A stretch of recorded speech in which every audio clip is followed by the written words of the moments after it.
In Movies and Money today, our film critic, Erik Childress, is here to break out what we're going to see at the box office this weekend. And really, there's only one film to talk about here. There is. There's one film to talk about, and might be the one film to talk about this entire summer, and that's Captain America: Civil War. So what do you think about this film?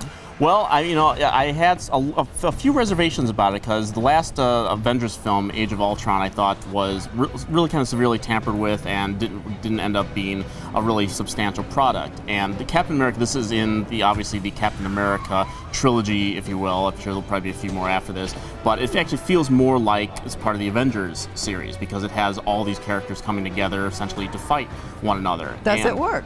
It works beautifully. Ooh. Yes, I actually think this is the best film in the Marvel canon since the first Avengers film. It has that beautiful combination of a really terrific story, wonderful acting, all the performances are really good, and a real sense of joy and fun. It's able to balance the sort of the seriousness of the subject matter that they're actually dealing with, and actually takes time to develop why our heroes are going to be fighting each other at some point during this movie. And then when you actually get to the fight, there's a joyousness to it.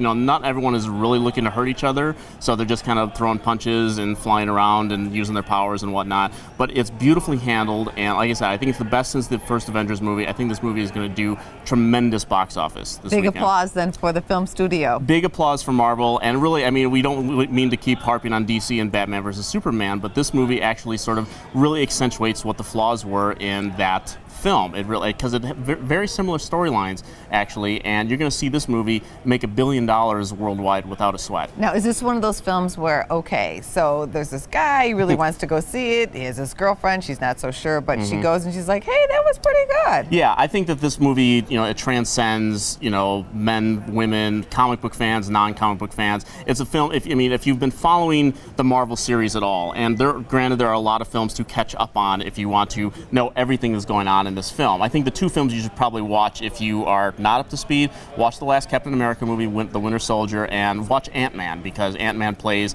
a small but significant role in this film, and I think it'll be even more fun if you actually know a little bit more about Ant-Man. Nice, and it could always be the woman who wants to see it. Yes, absolutely. There's Scarlett Johansson, Elizabeth Olsen. There are strong women characters in this film too. Love to see those ladies on the screen. Yes, absolutely. And all these characters, you can really tell at Robert Downey Jr. Some have sort of said that he's fallen into the sort of a Johnny Depp pattern where he's cashing these big paychecks now after years of doing a lot of independent and really strong performances. But he's terrific. He has the sort of the gravitas that the way Hugh Jackman sort of tackles the Wolverine character, and still to this day really is passionate about it. You can see that in Robert Downey's performance as Tony Stark in this film, and everyone, Chris Evans and I guess Paul Rudd and everyone who's in this movie, really having a great time. It's, like I said, it has the gravitas, it has the fun, it is going to make $1 billion at the box office, and it deserves to, because it's really that good.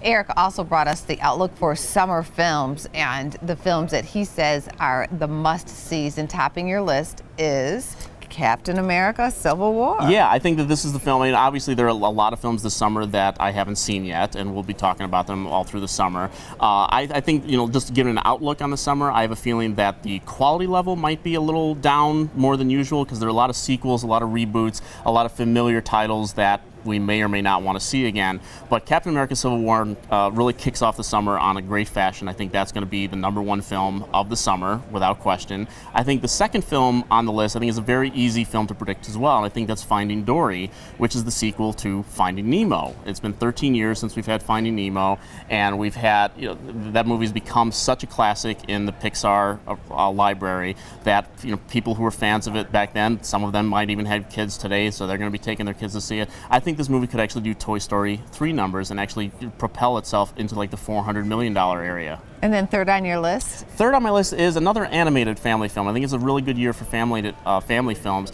The Secret Life of Pets, which I think is being a little downgraded. I think a lot of people are underestimating the power, the potential of this movie. It opens July 8th, 3 weeks after Finding Dory comes out. And the one thing against it is that it actually has a lot of family competition in the middle of it. There's a week before Steven Spielberg's The BFG, based on the Roald Dahl film that Disney is putting out, that comes out. A couple weeks after Secret Life of Pets, a new Ice Age movie movie is coming out, so there's a lot of family fare to see. But I think that this is the one that the kids are really responding to with the trailer. It's a really funny premise. It's basically Toy Story with pets, essentially. And it's from the people who did the Despicable Me movies, and those movies were huge box office titans for Universal. So I think that this one's going to do very well as well. And then a scene change for number 4 on your list. Number 4, but also a Universal reboot, one of the reboots, not even a reboot, it's part of the franchise, but Jason Bourne. Matt Damon is back with director Paul Greengrass. He said he would come back if they brought the director back. And after the Bourne Legacy, which had Jeremy Renner in it,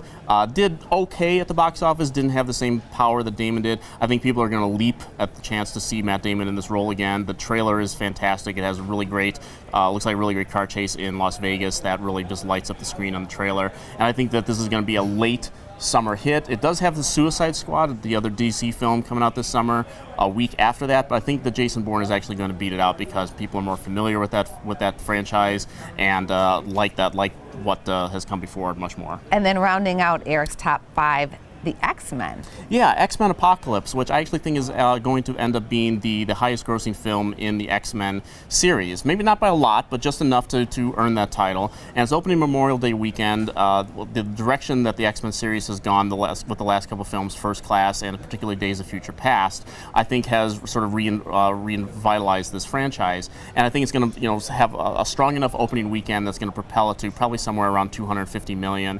And the fact that the studio is actually screening the movie pretty early and allowing reviews to come out a couple weeks before the film goes out means that they think that they have a really strong product on their hands too. So here's hoping that the movie, 1, is good, and 2, for Fox, makes a lot of money. Thank you, Erik. Thank you.